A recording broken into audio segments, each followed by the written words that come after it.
Good morning, everyone. We'll just wait a minute to get started and let everyone enter the webinar.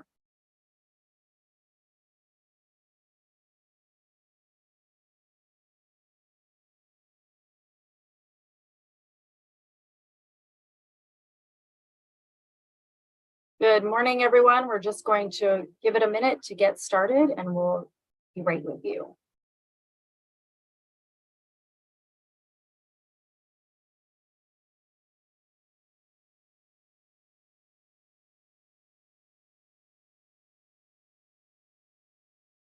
So good morning, everyone, and welcome. My name is Rachel Stoll. I'm Vice President of the Stimson Center, and I also direct our Conventional Defense Program. I can imagine that as someone who leads a program dedicated to reducing the risks and harms associated with the international arms trade, that I would be especially excited to be hosting this timely discussion this morning on the Biden administration's newly released conventional arms transfer policy.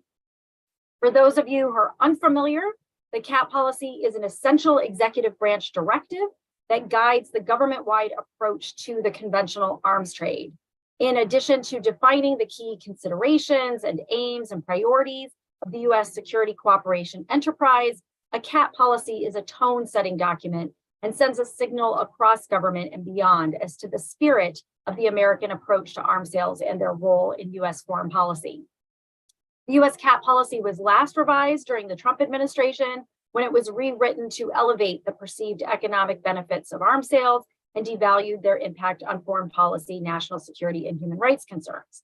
And many of us on this webinar today will remember how that approach really manifested in a variety of problematic ways, including a number of arms sales that defied not just American commitments to human rights and civilian protection, but also very real opposition from Congress and the American public. It was really why a revised CAT policy was needed to right-size the key considerations that guide U.S. arms transfer decision. And it was why, with much anticipation, that on February 23rd, we welcomed the release of the new policy. So let me just say personally, I find there's a lot to celebrate in this new policy. The tone is much improved. This is a conventional arms transfer policy that really looks at the issue from a whole of government and truly holistic approach. It lays out how conventional arms transfers fit in the U.S. national security and foreign policy enterprise across the board. And there's something really for everyone in this policy. It elevates human rights and civilian protection considerations. It contains a focus on security sector governments, and it really embraces an attitude of restraint. Moreover, the policy does not abandon protection of the U.S. defense industry and seeks to strengthen manufacturing and the defense industrial base, including drawing attention to supply chain resiliency. All of these suggest, I think, a more carefully weighted approach to arms transfer decisions that take many more factors into consideration. And my colleagues are going to share sort of the specifics of the policy, but I think an especially noteworthy change is the level of knowledge that's necessary to reject a sale based on civilian harm concerns, rather than requiring actual knowledge that harm will occur, which is an almost impossibly high standard. The new policy just requires that knowledge that harm is more likely than not to occur, and we'll delve into what that means a little bit later. This may seem like a very small distinction, and a lot of this, when we're looking at the policy, right, we're looking at the words and what they mean. And this distinction really represents, I think, a paradigmic shift in how we evaluate the risks into civilians in making arms transfer decisions. As we discuss the specifics in this event, I want to remind our audience that a policy is only as good as its implementation. And while we've been told that the administration has been following the spirit of this directive for some time now, I know many of us will be eager to see how the long-awaited arrival of the Biden CAT policy shapes the practices, the processes, and considerations of the U.S. security cooperation enterprise. I know we're all very eager to hear from our speakers. Before I introduce them and hand it over, I want to make one final point. And while I very much applaud the administration for the release of this important new directive, the fact is this is the third CAT policy in as many administrations, and I find that particularly troubling.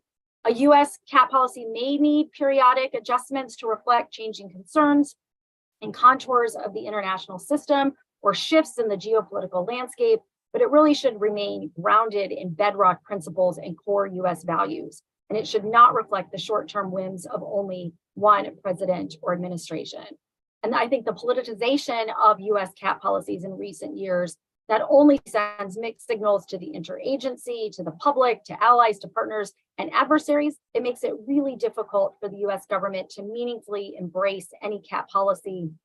It makes the costly and time-consuming reforms necessary to align practice with policy. I hope we can take a lesson from our not too distant history when these directives were updated on a far less frequent basis and far less politics involved, and maybe we can live with this one for more than 4 years. With that, I'm delighted to introduce our distinguished speakers. We're especially grateful to be joined by two Deputy Assistant Secretaries of State to help us walk through this new policy, what it means practically for the U.S. Security Cooperation Enterprise. First, we have Mira Resnick. She's the Deputy Assistant Secretary of State for Regional Security in the Bureau of Political Military Affairs, where she manages billions of dollars of U.S. defense transfers and State Department security assistance. DAS Resnick also leads state's input into the Defense Department's planning and military activities, and she has a storied history in Washington, including as the senior professional staff member for the Democratic staff on the House Foreign Affairs Committee, where she negotiated dozens of bills, resolutions, letters, and amendments with Democratic and Republican members alike. Christopher Lamon is the Deputy Assistant Secretary for State for the Department Bureau of Democracy, Human Rights, and Labor, where he oversees the Bureau's work on Near Eastern affairs, security and human rights, and international labor affairs. DAS Lamon was previously the Washington Director for Crisis Action, which is an international human rights advocacy NGO, and also served on the National Security Council staff under the Obama administration in a variety of positions, including Director for Multilateral Affairs, and later the Special Assistant to the President and Senior Advisor for Multilateral Affairs and Human Rights. He also previously served as advisor in the Bureau of International Organization Affairs at the Department of State. We're also joined by Annie Scheel, who's the U.S. Advocacy Director for the Center for Civilians in Conflict, where she leads the organization's work engaging with U.S. policymakers, lawmakers, and advocates to improve the protection of civilians in conflict. Annie previously worked as a research program manager at Stanford University and also spent 3 years at the State Department, where she worked on human rights, civilian protection, and security sector reform as a founding member of the Bureau of Democracy, Human Rights, and Labor's Office of Security and Human Rights. And last, but certainly not least, we're joined by Dak Hardwick, who serves as the Vice President for International Affairs at the Aerospace Industries Association, or AIA. His primary responsibilities include international defense, industrial cooperation, space trade, and technology security issues. In addition to other work in the defense industry sector, Dak is a former Presidential Management Fellow, began his career at headquarters of the Marine Corps, and he later transitioned to the Office of the Secretary of Defense and would eventually hold a number of critical national security roles, including serving as the country director for Georgia in the Republic of Moldova and director for peacekeeping operations. So you see, we have assembled key experts with a variety of interesting perspectives on this policy. And so I do want to welcome all of our speakers to the event. A couple of housekeeping notes for our audience. This is a public on-the-record event. It is being recorded. The recording will be available later for viewing and sharing with your colleagues. And we want this event to really be interactive and are keen to engage with you in the conversation. So our speakers are going to provide brief opening remarks, but we encourage you to use the Q&A feature at the bottom of your screen. And I'll do my best when we get to the Q&A function to pose as many of them as I can to our panelists. So with that introduction, I'd love to turn it over to Mira and Christopher to share with us about this new cap policy. Over to you. Thanks so much, Rachel, and thank you to Stimson for hosting today. Really appreciated the opportunity to join you and to talk about the cap policy. I also just want to acknowledge the work that went into the cap policy at the outset, and talk a little bit about how we were able to formulate this.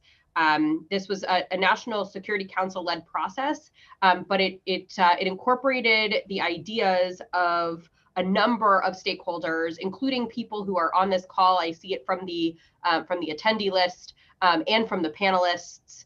So I really want to thank you for all the contributions that you have made to making sure that we better understand where the NGO community is coming from, the advocacy community, where the industry is coming from.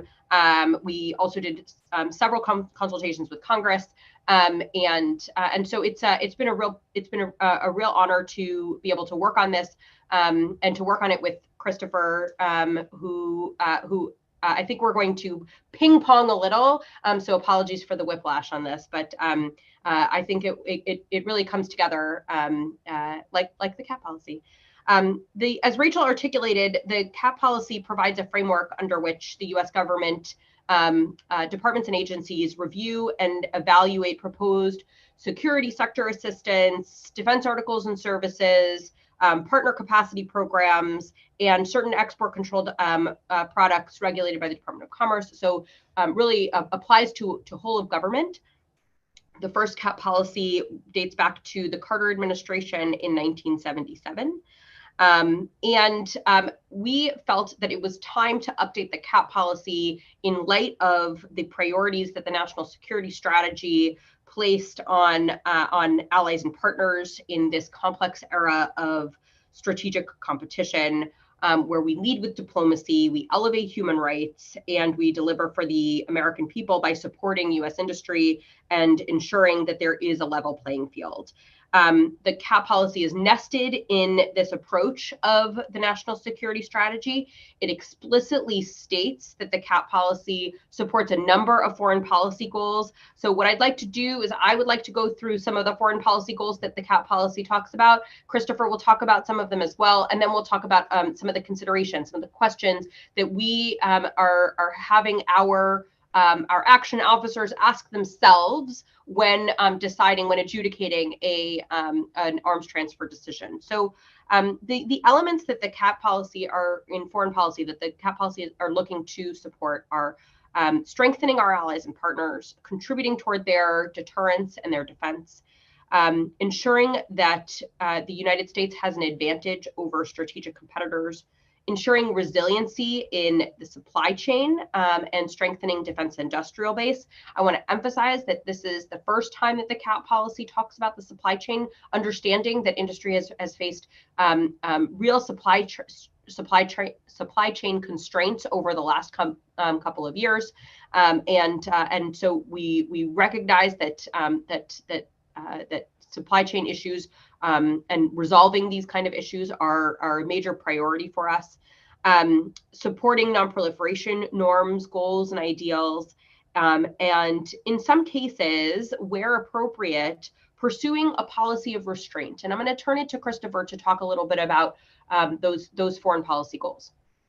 Yeah, great. Thank you, Mira. And just echoing your appreciation, first to Stimson for hosting us today, but also to any number of individuals who are joining us today or not joining us today from civil society, from the Hill, from industry, from think tanks, who I hope see your words and your ideas reflected in this policy. We really did learn a lot from you in the process, and sought to roll that up as we developed it. As Mira said, one of the objectives of the policy, among others, is demonstrating the administration's continued commitment to strengthening national security by reinforcing respect for human rights. And I want to linger on that point just for a second, because there have, I think, in Washington and beyond, often been views that somehow U.S. national security promoting respect for human rights are somehow in tension, or that human rights is a value as reflected against a hard interest. And one of the concepts that the CAP policy really tries to drive home is that U.S. national security is enhanced and strengthened when human rights are better respected worldwide. And so in the context of arms transfers, it follows then that arms transfers that encourage or incentivize greater protections for human rights, greater respect for IHL, greater attention to mitigating and preventing civilian harm, actually bolster U.S. national security. That's one of the baseline presumptions that the policy is in part built upon. And so then what follows is that when we've got transfers that are facilitated to trusted actors, to foreign partners who will use U.S. origin arms responsibly, that U.S. national security is enhanced. And so, as Mira laid out several of the other objectives, we wanted to draw attention to this in the section of the policy that sets out the objectives for U.S. arms transfers. So one of those is, of course, the traditional objective of preventing arms transfers that risk facilitating or contributing to human rights or international humanitarian law violations. But the policy also states as objectives the strengthening of ally and partner capacity, not only to respect their international law obligations, but also to reduce civilian harm. And again, this is built on that assessment that U.S. national security is strengthened by human rights protections. It also includes, and we're jumping around just a little bit, but it includes also a standalone section on human rights and arms sales. And I think this just ties back a little bit to the objectives. And again, beyond just signaling the increased attention that we are giving to human rights in foreign policy, it also is recognizing that the legitimacy and public support for arms transfers is in no small part dependent upon ensuring that civilian harm is reduced, mitigated, and prevented, that human rights are respected. And ideally, what we can do here is encourage foreign governments to increase their respect for human rights and international law and to prevent civilian harm incidents. So you have an incentivization of partner behavior. And then, Mira, maybe we can go into the considerations section. Great.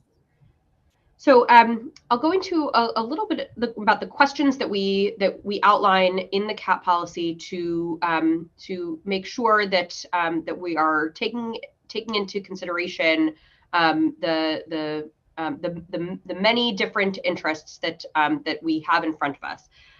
We look at every transfer on a case-by-case basis. So in some cases, some questions will be more salient than others. So we ask ourselves, to what degree does this transfer support U.S. foreign policy interests and bolster the capability of an ally or a partner to counter international or transnational threats? To what degree does the transfer contribute to ally and partner interoperability with U.S. forces? Can it contribute to a partner's ability to operate instead of or alongside U.S. forces? Does the transfer reduce a partner's dependence on U.S. competitors? Does the transfer is it consistent with U.S. nonproliferation goals and ideals? To what degree does the partner confront or is likely to confront armed aggression from a U.S. adversary or a strategic competitor? We ask ourselves about the ability of the partner to secure this defense article, to fund it, to maintain it. What is the risk of diversion? What is the effect on the U.S. technological advantage and the contribution to U.S. innovation? And to what degree would the transfer of a competitor system undermine U.S. national security or foreign policy goals? And then it has a number of considerations when it comes to human rights that I'll ask Christopher to go into. Yeah, I can run through pretty quickly. The first of these, in addition to the considerations that Mira just mentioned, is the risk that the arms transfer could contribute to a violation of human rights, a violation of IHL, and explicitly directs the executive branch staff who are reviewing that and making that risk assessment to look at not only the intention of the potential recipient country to be able to prevent that violation, but also their capacity to do so, and that is something new. That's a provision that's been in CAT policies in the past in one version or another. What two human rights related considerations that are new in the 2023 CAT policy is the first is actually a risk assessment, not just on that narrower question of whether the arms transfer contribute to a specific violation, but what a risk assessment of what the transfer might do in terms of adverse impact on political or social or economic situations in the receiving country, whether the transfer could negatively impact the respect for human rights more broadly. whether it could result in a negative trajectory on respect for civil society, contribute to corruption, reduce transparency, contribute to instability, security force impunity, or undermine democratic governance or rule of law. And so a broader aperture there for looking at the human rights impacts of arms transfers. And then the third consideration worth mentioning is also for the first time, we're looking at the role of security sector governance. This is, I think, a learning that many on this call have dived deep into over the years. And so one of the considerations that we will be evaluating is looking at the degree to which the receiving country has well-governed security institutions. That means they're subject to the rule of law. That means there are effective accountability mechanisms when there are security abuses, sector abuses. It means there's effective civilian control of security forces. It means there's a demonstrated commitment to transparency and countering corruption in the defense sector. And again, this focus on security sector governance is, I think, really a learning of the last decade, and also the first time that that issue has appeared in a conventional arms transfer policy previously. Thank you, Christopher. I want to emphasize that that the list of questions is not meant to be a priority list, but it is meant to indicate to those who are making these decisions about what kind of considerations they should be they should be looking at when approaching an arms transfer. I also want to just quickly talk about what happens according to the CAP policy, what happens after a decision has been made, and in what ways we can make sure that we remain competitive. The U.S. global market share is very high right now, and we want to make sure that we maintain that advantage. Part of that is coming from U.S. government advocacy. And so the CAP policy is very explicit that the United States will engage in advocacy when a transfer decision has been made, because we believe that that transfer is in our national security interest. There are a number of issues that have eroded U.S. competitiveness that we believe that we can work on in the days ahead, in the weeks ahead, months ahead. Maybe some of these are long-term issues, but that haven't really been dealt with in implementation of previous CAP policies. And it's something that we are fully committed to. And those issues, we are standing up working groups to be able to come up with some good and creative ideas. Of course, we would welcome any ideas from the public on these issues. And so, I'll outline them here. These are not particularly exciting, sexy issues, but they are issues that we believe will help maintain U.S. competitive advantage. So one of them is about non-program of record, making sure that the United States, even when the U.S. military doesn't use a certain system, that the United States is able to offer that kind of a capability to partners for export. And so DSCA has been working on this for a while, and we are looking to elevate this to make sure that partners sometimes need bespoke solutions, sometimes need an entirely new system, but we want to make sure that the United States is offering what partners need. The second is on exportability itself. Building exportability into the design phase.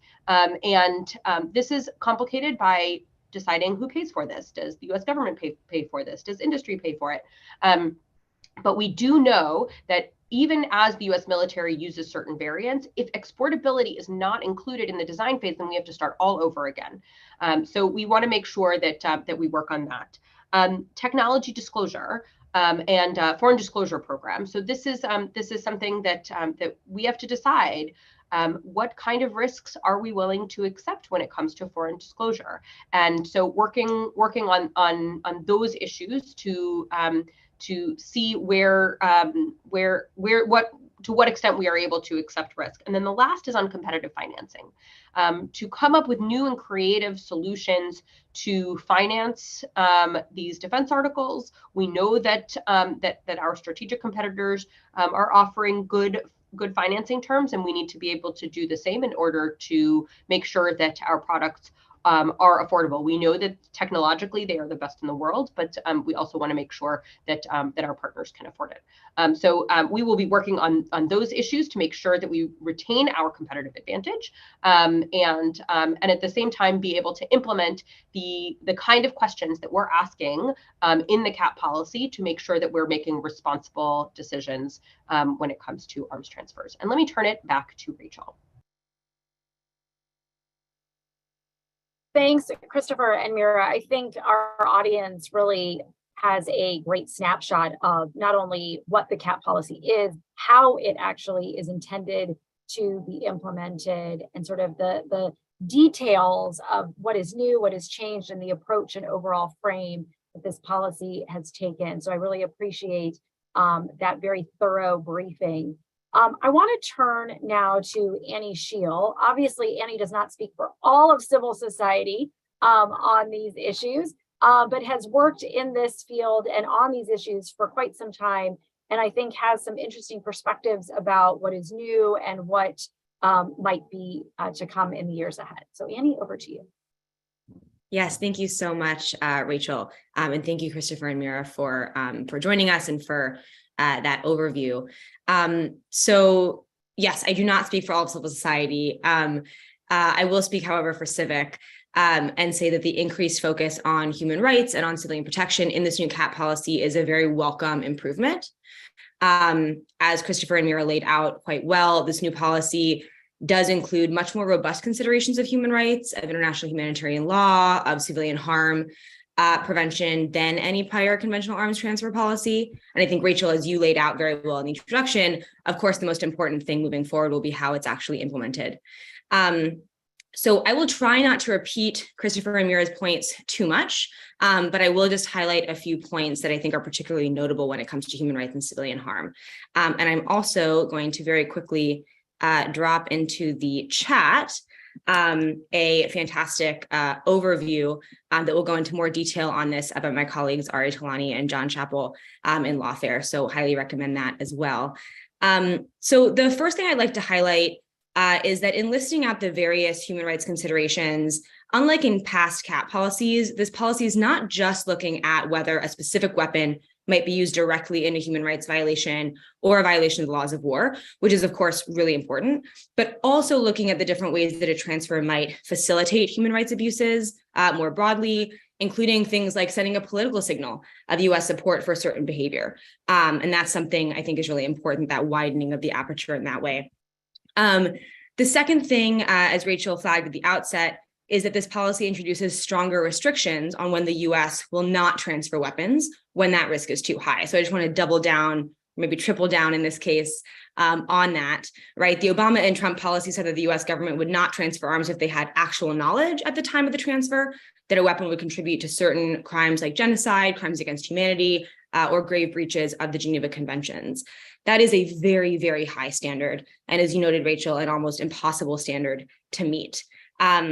This new Biden administration CAP policy, by contrast, changed that standard to more likely than not that a transferred item would be used to commit, to facilitate, or increase the risk of certain atrocity crimes, as well as other violations of international humanitarian law and human rights law. So again, that kind of broadening of that restriction is really critical, especially since that is really the only explicit toothy restriction, right, that we have in the CAP policy.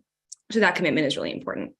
The last thing I'll highlight is that the policy also commits the US to engaging in appropriate monitoring to ensure that US arms do not undermine human rights. That is really important because, contrary to popular belief, current US end use monitoring programs do not actually monitor the use of US weapons, including in human rights violations or civilian harm. So that's another area where I'm really eager to learn more about what implementation will look like, whether that will be through existing end use monitoring procedures or some kind of new monitoring program, so that we actually understand how US weapons are used internationally and that there are consequences for misuse to include human rights violations. The last thing I will say is that obviously the impact of these changes, to your point, Rachel, depends entirely on implementation. So we're really looking at moving forward, how will the human rights and civilian harm considerations that are listed in the policy be prioritized when push comes to shove? How will that result in different decisions from those that we've seen in the past?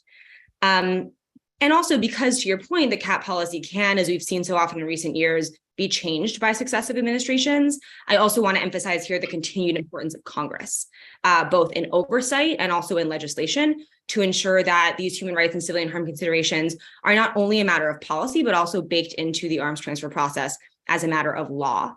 And as one last plug, I will also flag we recently launched, along with civil society partners, a campaign to push for some of those important reforms. And I also welcome viewers to learn more and join us. I will also drop that link in the chat in a moment, but I am not good at multitasking, so I will leave it there. Thank you all so much. Thanks, Annie. Appreciate your comments. I think while you were speaking for Civic, I think there are some very key points that you made that many of us on the civil society side will be watching very closely, and of course, eager to assist in any way that we can in terms of thinking through what implementation might look like. Our final speaker is Dak Hardwick. Again, Dak does not speak for all of industry. He's speaking here in his personal capacity, but very pleased to sort of have that industry perspective on what this policy contains and what it looks like for U.S. defense companies. So over to you, Dak. Rachel, thank you so much. And then let me echo your and Annie's thanks to Das Resnick and Das Lamont for joining us today. Obviously, a pleasure to share a virtual stage with them. It gives me an opportunity to talk very briefly or say something that over the last year, the Department of State has been an extraordinary partner, not only with U.S. industry, but also with the people of Ukraine in supporting their fight in Eastern Europe and in their country. I have been in this business a very long time, both on the government side and on the industry side. And I can tell you the responsiveness from the Department of State to manage that particular conflict has been extraordinary and something that should be applauded, should be recognized. I wanted to make sure that that was said at the outset here. So the CAT policy is something that we are excited to see because it is a signaling document. What it does for U.S. industry, it gives us clarity about what the policy is, about how we proceed through the U.S. regulatory system as it relates to arms transfers. Unlike a lot of U.S. sectors, the U.S. aerospace and defense industry doesn't have actually one regulator. It has 4 regulators. And those regulators are the Department of State, Department of Defense, the Department of Commerce, and also the Department of the Treasury. And so it gives us an opportunity to understand how we do regulatory compliance with the CAT policy, both on the foreign military sales and the direct commercial side. 2 particular areas of the CAT policy that really showed up that I want to highlight here were Section 6 and Section 7 of the new CAT policy.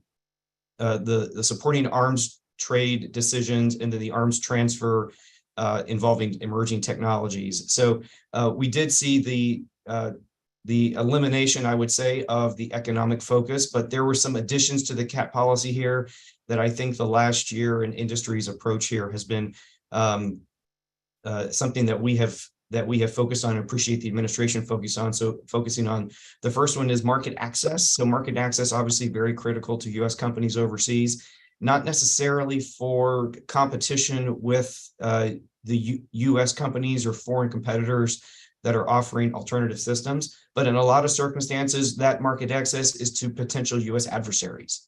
And so the ability for the U.S. to have a continued access to markets where we are in competition, where the U.S. industry is supporting and is in competition with potential U.S. adversaries is something that's important, and we appreciate the administration focusing on that. Related to that is also a level playing field to ensure that the regulatory aspect of the U.S. government is something that is consistent with the regulatory aspect of other governments as they regulate their arms sector. So obviously something that we appreciate the regulatory coherence that the U.S. government is bringing as we try and compete globally in a global market space. I do want to double down on something that Das Resnick said about supply chains. So the focus on the supply chains is something that has come up as a result of COVID, has come up as a result of the conflict in Ukraine. And what we see is a U.S. defense industry that is right-sized for peacetime. And the global threat environment looks like it's changing, and we need to move toward what my CEO has mentioned in front of congressional hearings as toward a sense of urgency to ensure that we're able to respond to those global threats. And U.S. industry is turning to as quickly as we can, understanding those challenges in the supply chain. And it's not just U.S. manufacturers, it's UK manufacturers, it's Australian manufacturers, it's every manufacturer is having that challenge, not only in supply chain, but also in workforce. And so those are areas that we continue to focus on as well. The four areas that Das Resnick mentioned, non-program of record, exportability, technology, security and foreign disclosure, and competitive financing, we certainly appreciate the administration's focused on that. There has been conversation with the industry about how to bring those things to life, and we appreciate those ongoing conversations. I would say competitive financing is a key market access issue because it's the one area where the U.S. does not necessarily have the upper hand. There are other countries around the world that do have the upper hand in competitive financing. It is a competitiveness issue, but it also is an issue for hearts and minds in some of these countries, and we appreciate the administration focusing on that. And finally, let me say this: the last year has taught a lot of us a lot of lessons. I want to make sure I call out our friends at the State Department, but also at the Defense Department and the Commerce Department. The workforce that is associated with the arms transfer process on the regulatory side, on the licensing side, just a big shout out to that workforce, because we have seen them turn things in incredible time. We also know that they are all tired. And we are in a process here that we want to try and make sure that the processes that we are moving through are consistent, but they're not duplicative, to ensure that the workforce is able to respond to need, and we don't get in a situation where we start to have workforce challenges, not only on the government side, but also on the industry side, because of the pace of change that is happening, or the pace of the global threat. And then, Rachel, let me just say this. Let me say two last words. The first thing is on Section 7 on involving emerging technologies for industry. It's an area that is moving faster than the regulatory process will ever be able to keep up with, in particular on the commercial side. So in the past, the government tended to drive emerging technologies and was able to regulate those emerging technologies. That situation has completely turned on its head, and it's the commercial market that is driving emerging technologies, and the regulatory space is just trying to and not in some circumstances keep up, but just to understand what the technology is before the regulatory environment even is able to respond to it. So we're going to take a particular focus on Section 7 as that moves through, understanding that that's both a Department of State and also a Department of Commerce focus. And then finally, let me say this: I can't end my portion of the presentation without talking a little bit about some of the trade numbers. So I spend a lot of time thinking about who we export to and who we import from on the defense side. And so I think it's important to level set some of what the top 10 countries are that we export to, and the top 10 countries that we import from, just a level set. And these numbers are not AIA numbers. They actually come from the Department of Commerce, and they're tracked by every item that is exported out of this country has something called has an HTS code, a harmonized tariff schedule code. And so we're able to track all of those actual exports as they go out of the US. And so your top 10 countries where we export equipment, these defense related equipment, and these are in order: Japan, Korea, Italy, United Kingdom, Saudi Arabia, Taiwan, Australia, Israel, Canada, and Singapore. So those are your top 10 countries where we export the most to in terms of dollar value. And then where do we import things from that go into US systems? The countries are remarkably the same: the UK, Canada, France, Italy, Israel, the Netherlands, Australia, Turkey, and India. So level setting those countries where we export the most to and import the most from. Again, appreciate the opportunity to be here and to represent the U.S. aerospace and defense industry. Just I'll say this: Rachel and I are personal friends, and so it's great to be here and share the stage with you. With that, Rachel, I'll close. Ready for questions. Thanks, Dak. I mean, I think it's really important to recognize that this policy has implications for a variety of sectors, a variety of issues sort of across the foreign policy and national security frame. And it's really nice when we can sort of find that common ground and share, thoughts about what we all want to see as a stronger, more responsible, accountable, transparent system that leads to better, not only reflection of US values and interests, but really supports our national security and foreign policy objectives.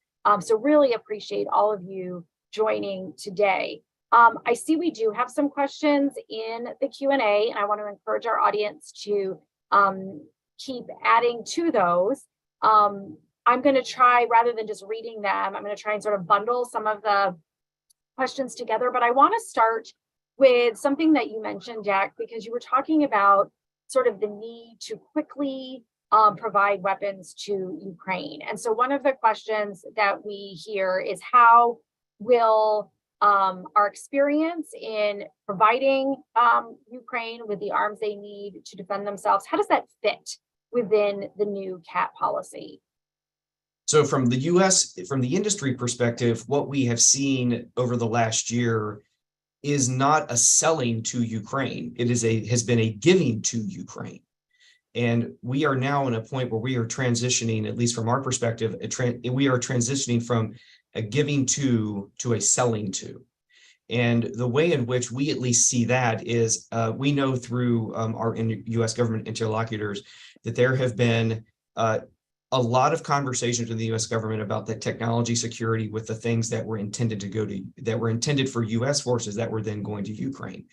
And we have seen the US bureaucracy turn very quickly to do those technology reviews to assess that risk, given the global threats in the global environment. So I think what the processes that have been extraordinarily accelerated over the last year on technology security as it relates to Ukraine has set a good precedent going forward about how we do technology security and technology release in an actual conflict environment versus just in peacetime. We have never really gone through that process as a country for many years, but we have gone through it in the past year. So it gives us a better sense of the connective tissue, at least from the outside looking in, the connective tissue on the evaluation of technology security and risk in order to meet an immediate global threat, which we see in Ukraine. So that's from the US perspective, or that's from the industry perspective. Hey, Rachel, let me jump in on this question. So agree that most of this, the vast majority of the provisions that we've been providing to Ukraine have been in the security sector assistance side from Presidential Drawdown Authority, which comes from U.S. stocks. There's also been a number of third-party transfers of U.S. defense articles from countries around the world that have provided their access to Ukraine, and sometimes not just their access. There are countries in Europe that are providing 50% of their defense budget to Ukraine, which is just a staggering amount. But all of those countries are expecting backfill. And that will require industry to really step up on the production, because those countries are facing threats today. They can't wait to get their backfill years from now.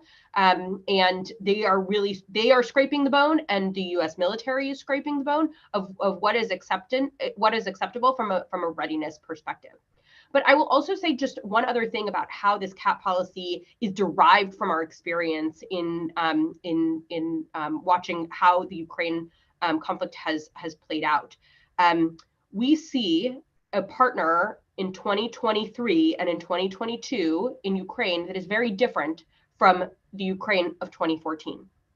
Ukraine made extraordinary investments, and the United States made extraordinary investments in Ukraine's security sector governance and in the transparency and accountability frameworks that we expect from our partners. And it is only because they were able to make those that kind of commitment, and it taking the security of U.S. of U.S. defense articles, the making sure that prioritizing anti-diversion efforts and anti-corruption efforts. It is only because of that commitment that we were able to really turn on a dime and transfer billions of dollars worth of equipment so that they could use that equipment to good effect on the battlefield. But that investment in security sector governance is highlighted in the CAP policy, because this CAP policy, as Christopher mentioned, is the first one to mention the importance of security sector governance, the importance of transparency and accountability in this sector, and how it contributes to a partner's ability to win on the battlefield. Our investment is following the investment in good security sector governance. So there are a lot of questions about specific arms transfers and specific recipients. And so I wonder, and this is probably best for Das Resnick and Das Lamon, if you can provide one or two examples of where the updated policy may preclude an export that the former policy allowed. And the specific countries that are listed in the Q&A are places like Saudi Arabia, Israel, I believe Egypt was mentioned as well. Are there areas where the application of this criteria, this weighing of risk, may cause the United States to reconsider some of its previous arms transfer decisions as they look to the future? I'm happy to take this, unless Christopher, you want to start. Why don't you start and I'll come in, because maybe if you want to answer the question, I can talk about the readdressal provision too. Sure. So I think that I don't know that I'll get into specifics, but I can tell you one specific case that I think follows the way that we have been looking and that we will continue to look at arms transfers decisions. So in the first weeks of the Biden-Harris administration, the president suspended the transfer of precision-guided munitions to Saudi Arabia. That was because of a determination and assessment that the Saudis would that it was a more likely than not that those precision guided munitions would contribute to unacceptable civilian harm, that there was an unacceptable risk, and so that is described in the CAP policy as Christopher went into, and I think that shows how we were using a more likely than not standard at that point, and codifying it in the 2023 CAP policy. I can't get into specifics on how we will use it moving forward, but I can't get into country specifics. But I can say that we will look at everything on a case-by-case basis and use the information that comes from our own government information. It will come from press reports. It will come from NGO reports. We are eager to be able to gather as much information as will be necessary in order to make responsible decisions that reflect the spirit and the letter of the CAP policy. Christopher. Yeah, just two quick things to build on what Mira just said. I think the first is the importance of the more likely than not standard, right? As Rachel mentioned, as Annie mentioned, looking back at both the 2018 and 2014 policies, we saw in the example that Mira cited, and more broadly, that actual knowledge really of anything in life is pretty hard to come by, and in foreign policy maybe even harder.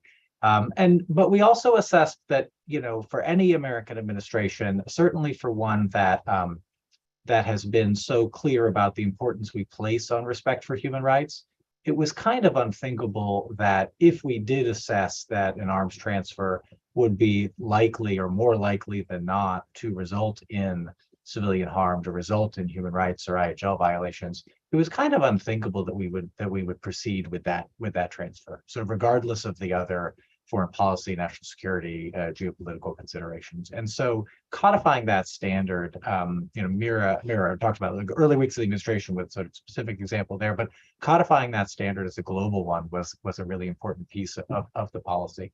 A second provision that we didn't get to in the overview, but that is important to flag here, is that for the first time ever, the new CAT policy also states explicitly that if we see negative change in circumstances on any of the considerations, on the human rights considerations, on diversion considerations, non-proliferation considerations, the new policy is very explicit that the USG will, in fact, reassess whether to, if the transfer hasn't been completed, whether to cease that transfer, or if the transfer is ongoing, to cease the remaining parts of the transfer that have not been delivered, say, or to cease support for the transfer. And so that sort of operating principle, that we weren't just going to look at this once at the time of approval, but that we were going to explicitly hold open that if there were fundamental change in circumstances toward the negative, that we could reassess whether this continued to be in the U.S. national interest. Thanks. I think that's an important point, that there can be that reassessment, right? That if circumstances change, it does not mean there's a green light to continue to receive U.S. weapons that we think will be more likely than not to be used in civilian harm. Annie, did you want to add to that? I mean, I'm happy, Rachel, to just really foot stomp your question, I think, right? I mean, that is exactly what we will be watching for when it comes to implementation. As folks in the chat have mentioned, as you mentioned, we have seen sales in the last few years that we've been concerned about in civil society. You know, Nigeria, you mentioned Saudi, Egypt, and others. So that really is the test of implementation, of how does that actually change decision making going forward. So I hope that it does, and we will be watching for that. Thanks, Annie. I think there's quite a few questions in the chat and things that I've sort of read in the coverage on this, that you know, there's this overweighing of human rights, and it's going to come at the expense of industry, or that industry concerns or economic concerns will outweigh at the end of the day some of these human rights considerations. Can you talk a little bit about what this policy does, and it can be from all of your perspectives, to sort of balance those, to right size those particular needs, so that when we're talking about a partner like Israel, for example, yes, there are many different factors that go into arms sales to Israel.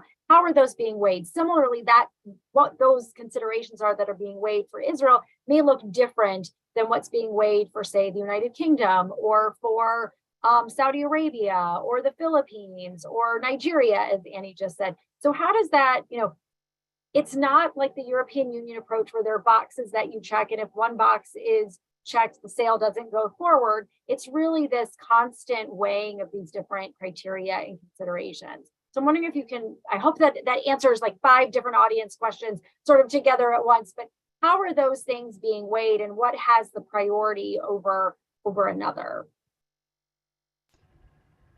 So I wouldn't say that there that we are prioritizing any consideration over another. We are outlining all the different considerations, and as Christopher mentioned in the beginning, we don't see that that some of these more traditional strategic interests are in conflict with the interests of human rights. We see human rights as an interest in itself, because it makes us safer when our partners are pursuing more responsible use. I will also say that from an industry perspective, I'd like to hear from Dak. My assessment from my discussions with industry is that industry doesn't want to be contributing towards civilian harm. That is what industry has told me. And so I think that we're all in the same boat here. We want our partners and allies to be using U.S. defense articles for the foreign policy interests that we outlined in the beginning. We want them to be able to defend themselves. We want them to be able to deter aggression. We want them to be able to pursue non-proliferation goals. We want them to be able to avoid using these defense articles to the extent that they are able, because it contributes to deterrence. So we don't see these as competing. Thanks. Yeah, just one thing maybe to jump in too. I mean, I think we want partners to use U.S. defense articles in a way that addresses rather than exacerbates underlying drivers of conflict, right? I think that the emphasis on security sector governance there is key. The emphasis on human rights there is key. I mean, I think to put just a really fine point on something on what Mira just said, I think the recognition that U.S. national security is intricately intertwined with greater respect for human rights globally is a recognition that it's not in the U.S. national interest to race China or Russia to the bottom. It is not in the U.S. national interest to engage in arms transfers where we assess that they are likely to be used in human rights violations. It does not advance our national interest. It does not advance international security. Thanks, Jack. So let me, if I might, let me just absolutely concur with Das Resnick here. The last thing that U.S. industry wants to see is the things that it produces be used in some way that it was not intended to be used. And so there's no disagreement about that whatsoever. And I can tell you within industry circles, issues of diversion are very serious conversations to ensure that in fact doesn't happen. And U.S. industry does everything that it can to ensure that those issues that things like that don't happen. Because again, it's not in anybody's interest, the U.S. industry's interest, the U.S. government's interest for that to happen. So let me just absolutely foot stomp that. But let me also say this in terms of the larger arms trade that we all engage in is that I know that from time to time we get focused on a particular country or a particular product or a particular company. But if you talk to our friends at the Defense Security Cooperation Agency, a lot of the times that they will talk about the total package that they are transferring. And so when we transfer a system or we transfer something, it's not just the product, we're transferring a relationship, we're developing a relationship. And that relationship happens on a government to government basis, but also happens on a government to industry basis. And so there are US contractors that are there to support a system that is transferred, that has been licensed to be transferred. And that relationship is ongoing, it is enduring. And many of those US industry members that are part of that relationship have at some point either been in uniform or worked in the US government, and they are committed to the values in which the United States is focused on overseas. So the US industry is part of the overall security apparatus of the United States. And a lot of the people that work in industry take that responsibility very seriously. Thanks, all. There are several questions about sort of efficiencies in the arms transfer process and how this policy may create additional burdens for people staffing arms transfer, sort of the mechanics of the arms transfer process. So I'm wondering if you all can talk about ways in which the process itself will be perhaps more efficient. I think the Aerospace Industry Association likes to say predictable, clear, and efficient. I think, Jack, if that's the three pieces. Predictable, efficient, and transparent. You almost got it right. Transparent. Yes. So I'm wondering what is being done sort of at the worker bee level to ensure that that the policy is implemented as intended. It's a great question, and we strive for those goals as well. So we learned many things from the Ukraine conflict so far, and one is ways that we can find efficiencies. You may be aware that the Department of Defense and the Department of State are undergoing some reviews of our FMS processes to see where we can find efficiencies. We want to make sure that we're able to provide stakeholders in these decisions answers in a predictable and timely manner. We believe that that we will be able to incorporate these questions into our decision-making processes. Our people right now are absolutely overworked, but they are working very hard to be able to adjudicate these decisions. From an FMS perspective, we've done the data. 95% of FMS cases go through the Department of State within 48 hours and are cleared by the relevant bureaus. The other 5% can take longer based on a variety of issues that we've outlined in the CAP policy. And every case will be adjudicated according to the CAP policy. We understand that sometimes contracting takes a while, sometimes production takes a while. So all of these different considerations can go in. I want to take a moment to thank former Congressman Tom Malinowski, who contributed language in the appropriations bill last year, $5 million to help the Department of State implement the CAP policy, so that we can be able to take people on to be able to look at things like Annie is talking about with end use monitoring, be able to look at things on competitiveness, making sure that that we are able to truly implement this in a responsible way. Thanks.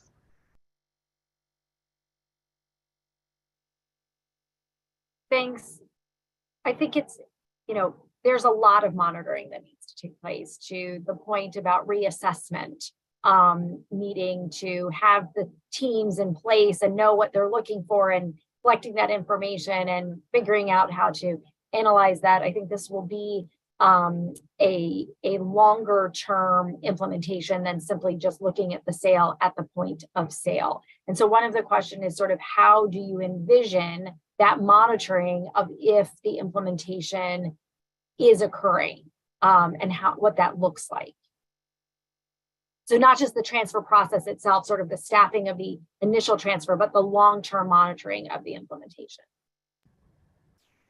So the CAP policy suggests that there are a number of ways that we can do that, including by taking in information, as I said, from a variety of sources, including from the NGO community, including from our embassies, including from other U.S. government sources. So I think that our monitoring will be derived from information that we receive. And I think that will be on a variety of issues, not just on civilian harm and on human rights issues, but on all of the different considerations, the risk of diversion, the risk of lack of financing, all of these things. We will be taking in a lot of information, and the team here at the State Department and at the Department of Commerce and at DoD, like this is now our responsibility, but it is also your responsibility to be able to contribute toward our information bank. Thank you. There are quite a few questions about transparency and how this CAP policy promotes stronger oversight, transparency, and accountability. What transparency under this new policy will look like, how it plays into international commitments to transparency. So I'm wondering if you all can talk a little bit about sort of transparency, and Annie and Dak, if you have additional questions or comments on this topic. I don't want to just be, I know a lot of the questions in the in the Q&A are towards Das Resnick and Das Lamont, but I do want to engage you in this conversation as well if you have thoughts on transparency. So if I might, just on the industry side, I'm sorry, Amira.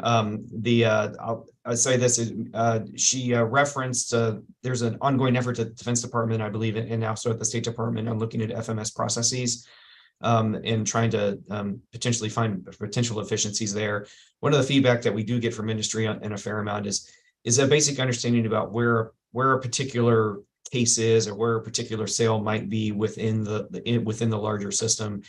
And I think there are opportunities there for efficiency and transparency at the same time, because to Das Resnick's point, the workforce that is charged with implementing not only the CAP policy, but to continue to keep the trains running on time, are trying to do that while at the same time fielding questions from industry about where something is, while at the same time trying to field questions from partners about where their stuff is, while at the same time trying to field questions from the secretary and the deputy and everybody above them about where something is. So I think there's an opportunity there for potential more transparency and efficiency, I think, at the same time overall, so everybody can work just as hard but have a little bit less time devoted to having to keep things there's a way to do transparency and efficiency together, and I think that's what industry has remarked on in the past.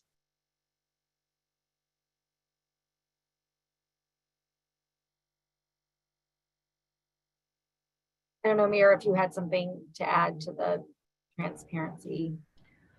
So the only thing I will add here is sort of touching on what Christopher was talking about with incentivization.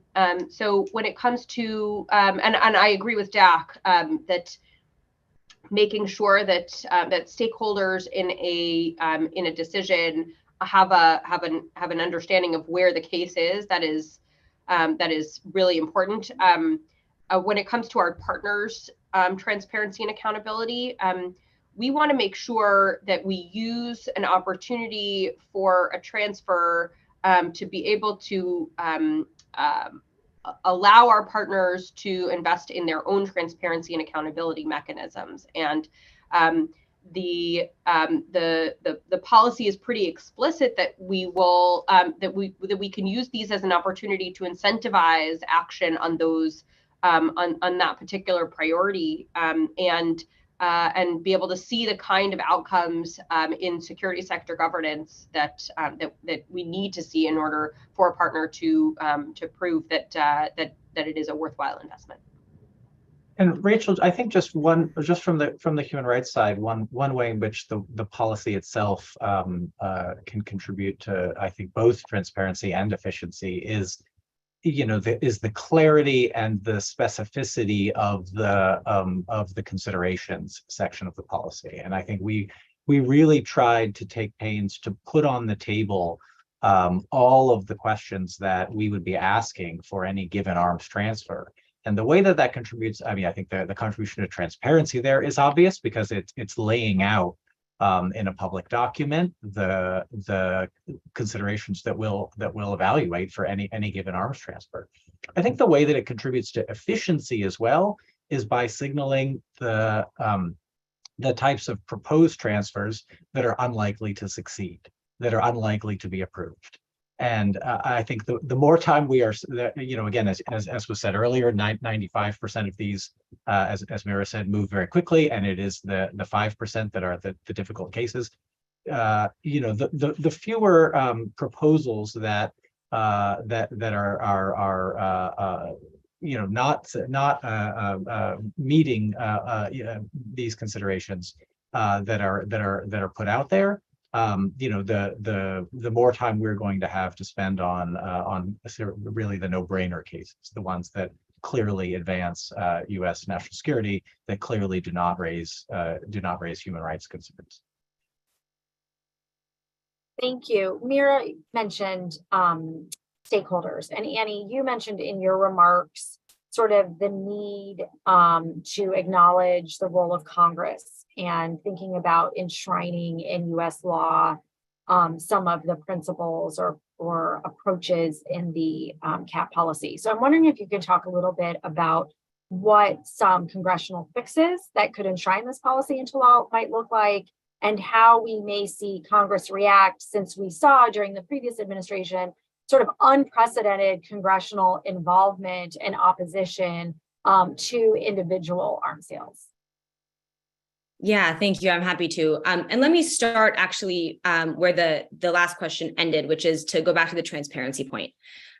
So one thing that that needs to be added to that conversation is that from the U.S. side, so much of the arms transfer process remains very opaque from the perspective of civil society and Congress and the American people.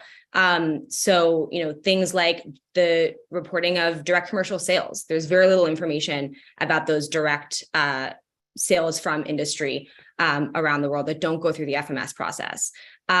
More information about the, criteria for firearms that have been moved to commerce. More information about what sales are going through that are below the notification threshold of what has to be notified to Congress. And then also transparency around end-use monitoring, right? What end-use monitoring violations are being found? What are the consequences for those violations? So that's one big area where I think Congress also has a role to play, right? That information is critical for responsible congressional oversight over the arms transfer process. And so that is one big thing. In terms of other legislative reforms, I'll flag a few examples that have already been introduced in past Congress that I think are really notable. One is the Safeguard Act from Senator Menendez and Representative Meeks. We also have the Values in Arms Export Act from Senator Murray and Rep. Jacobs, and Congresswoman Omar's Stop Arming Human Rights Abusers Act. And then also the National Security Powers Act, which includes this concept of flipping the script to improve congressional oversight by requiring Congress to affirmatively approve of subset of the most risky sales, which speaks really directly to that issue that we saw with opposition to Saudi sales a number of years ago, where even a bipartisan majority in Congress was unable to stop the inevitable veto of that resolution to stop the sale. In terms of other legislative asks, and again, as I mentioned at the outset, a number of these things are things that are now in this new CAT policy, but that should be enshrined in law so that they, live on past this administration. One of those things is prohibiting arms sales to countries committing war crimes, genocide, violations of international humanitarian law. Another is to amend the Leahy law to explicitly include arms transfers, which would then prohibit the transfer of U.S. arms to security forces that have committed gross violations of human rights. That's something that Senator Leahy said was an intent of the law. To also in legislation require end-use monitoring to look at violations of human rights and IHL, which does not currently do, as I noted earlier. And then again, this point on increased transparency and increased congressional oversight, including through that flip the script approach. Thanks, Annie. There are quite a few questions about how this policy may impact our partners and allies and other countries in terms of their own actions and implementation. So one of the questions is about how other countries have reacted to the release of this CAT policies, and do we expect to see other countries develop a CAT policy, CAT-like policy? I don't know, maybe that's a dog. I don't know, another CAT-like policy. And also, do we think this CAT policy is actually going to incentivize our partners to improve their own efforts to mitigate civilian harm? Thanks for the question. So I'm not going to get into specific countries, but we have seen a real keen interest from partners around the world, especially those partners who export their own defense articles. The CAT policy is explicit that we will work bilaterally and multilaterally to assist other countries transferring conventional arms in developing effective export control mechanisms in support of responsible export policies that align with those of the United States and the highest possible common international standards for regulating the international trade in conventional arms. That is taken directly from the CAT policy. This is an explicit goal of the CAT policy to ensure that our partners and allies are looking at these questions in similar ways that we are. We think that that is a race to the top rather than a race to the bottom.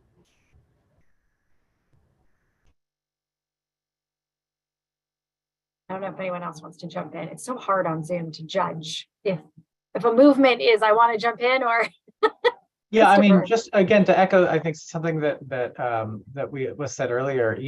Both the laying out the explicit considerations publicly, right? It's not just industry; it is current and potential receiving governments who will see that, who will understand what considerations we will be evaluating when we are looking at potential arms transfers. We think that creates an incentive, and obviously the provision, the explicit provision for reassessment, I think creates an incentive, right? Making sure that receiving governments or potential receiving governments know that this is not a one-time assessment, and that the human rights and civilian harm provisions in the CAT policy also make very clear that one of the questions we're looking at is past conduct, and that we're looking at not only the capacity of receiving government to prevent civilian harm, to abide by its international humanitarian law and human rights law obligations, but also its intention to. And so you've got conduct, but you've also got assessments of the strength of the institutions that are needed within that government to achieve those goals. So staying on this theme of international, and I swear I did not convince someone to ask this question, although I would have asked it myself. I want to turn to the Arms Trade Treaty because this administration had indicated that the release of the cap policy would be used to guide the process and approach to rethinking the US position on the Arms Trade Treaty and to undo the quote unquote unsigning that President Trump took of this treaty. So while I recognize that pushing for Senate advice and consent or ratification of this treaty may be a very long-term goal, there's this interim step of having the United States sort of rejoin as an official signatory. So I'm wondering if you can talk a little bit about that process, how the release of that cap policy may lead to that eventual conversation. So the cap policy provides a policy framework for how the U.S. makes decisions on proposed international transfers of conventional arms. We're reviewing the implications of decisions taken to date on the ATT to determine the proper position of the United States with respect to the treaty. The United States is the largest arms exporter in the world, and we have a responsibility to make sure that U.S. transfers of conventional arms are consistent with our laws, with our values, including with our interests, including our values. We have long been a leader in opposing the irresponsible and illicit transfer of conventional arms, and will continue that global leadership. Jack or Annie, anything to add on? Okay.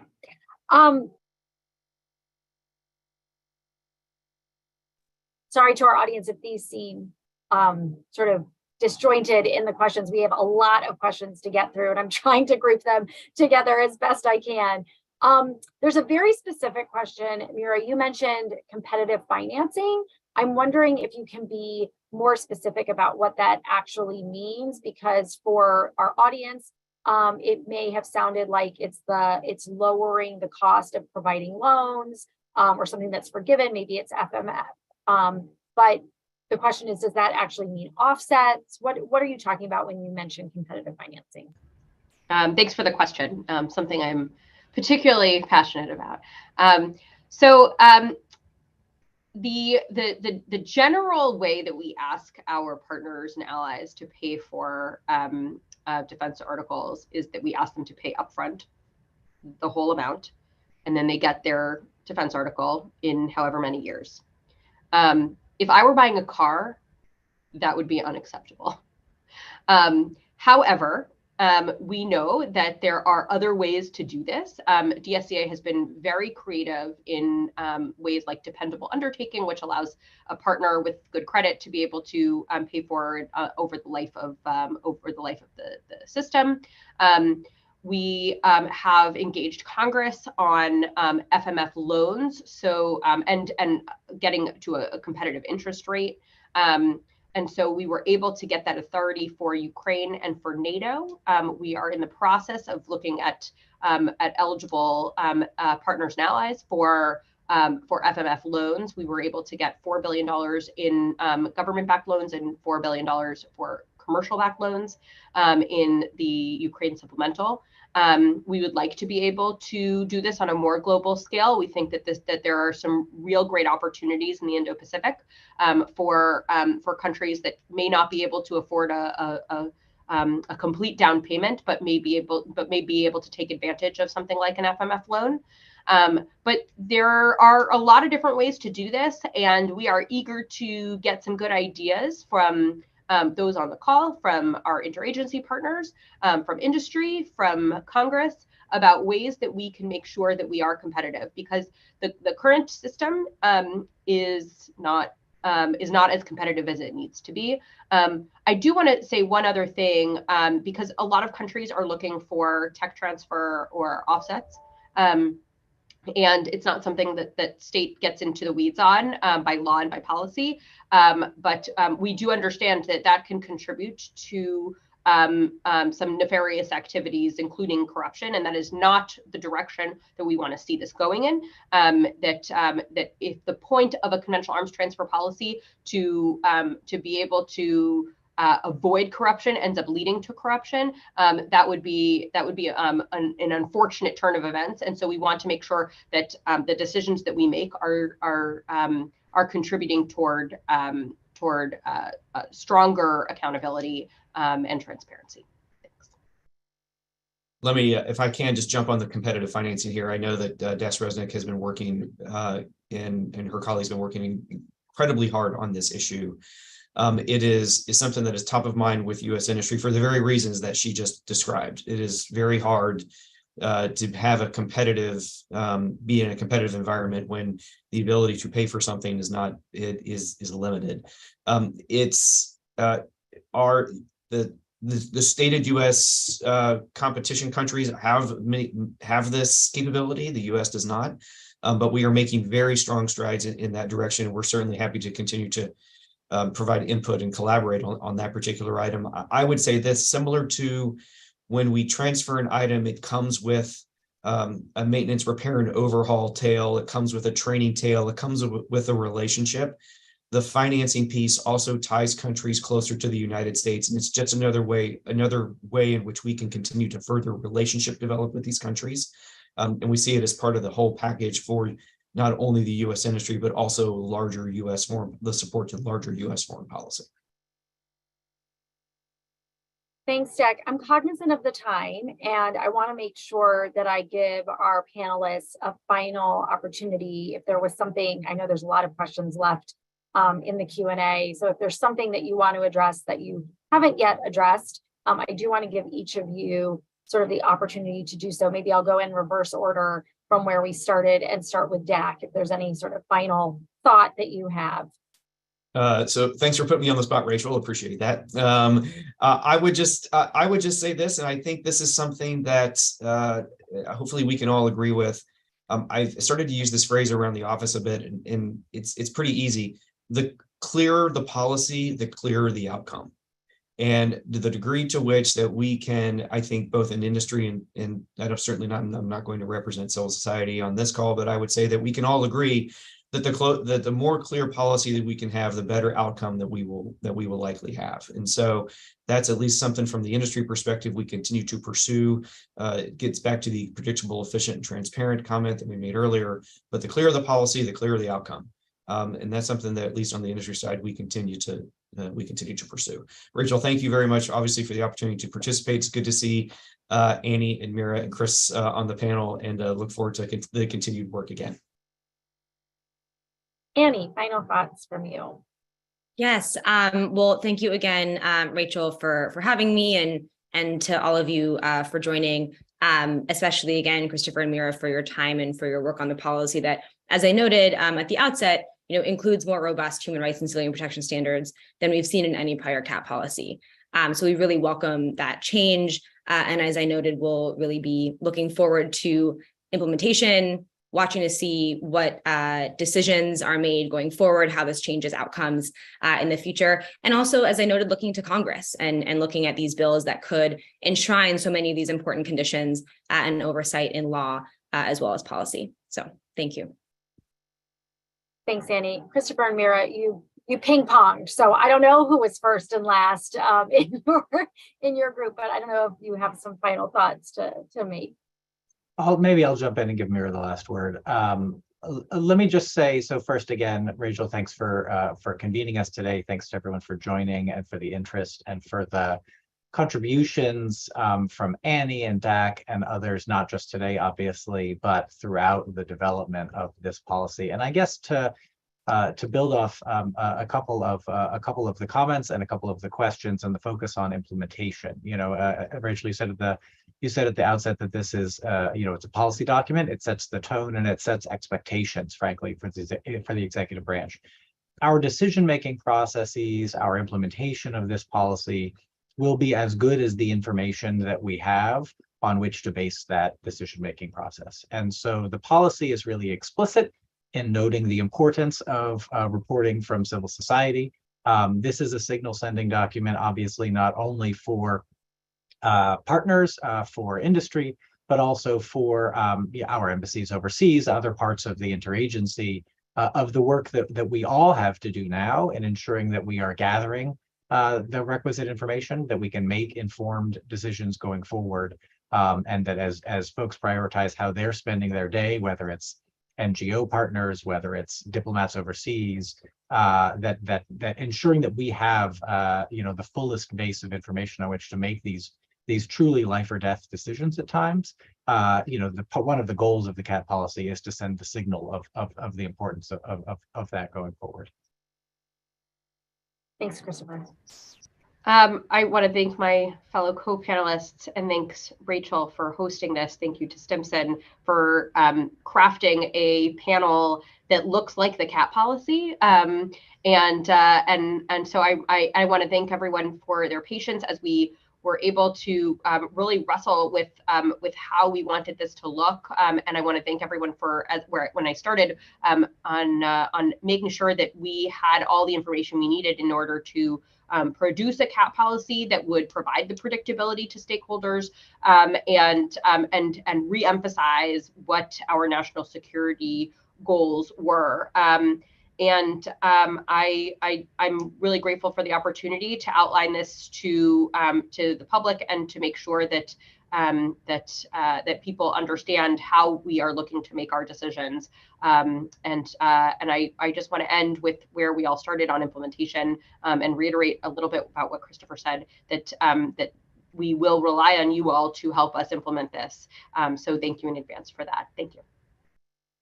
I really think this has been a fantastic and informative discussion. And I recognize that I do this every day in my job, but I think for those who maybe have a passing interest, this was a really informative conversation and really lays out, the approach of the United States and what its stakeholders believe is that right approach.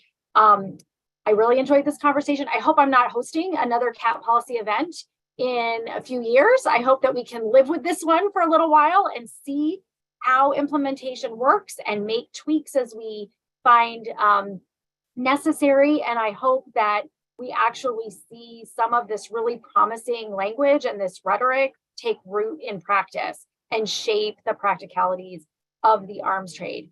I'm going to be looking for if we're going to observe concrete changes in terms of arms trade decisions, human rights due diligence, arms trade resiliency, other key areas that were highlighted in the new policy. And if a few years from now, we can look back and point to specific cases where we've seen the policy change the US approach to arms transfers. I really want to offer heartfelt thanks to all of our speakers for joining us today, especially Das Lamon and Das Resnick. I know it's very challenging to come to an hour-and-a-half event as part of your busy day, but also to sort of be put on the spot a little bit and defend the policy that you have spent so many years crafting. So I appreciate that. It's really important that we have this opportunity to directly engage with the administration on these issues, and your openness and willingness to be part of those discussions is really, really appreciated. I also want to thank Dak and Annie for sharing their perspectives and demonstrating that there is common ground